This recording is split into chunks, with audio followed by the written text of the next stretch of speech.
দিয়েছো দেশ, পেয়েছি স্বাধীনতা, তাই তো শুনি লক্ষ কোটি জনতার মুখে উচ্চারিত জিয়া তোমার নামটা। বলো ভুলি কেমন করে?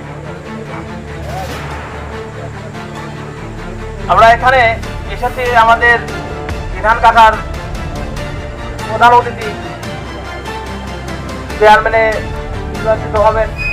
ইনশাল্লাহ আমরা যথাযথ চেষ্টা করব বিধান কাকাকে নির্বাচিত করে যাতে চেয়ারম্যান করতে পারি। ইনশাল্লাহ বিধান কাকা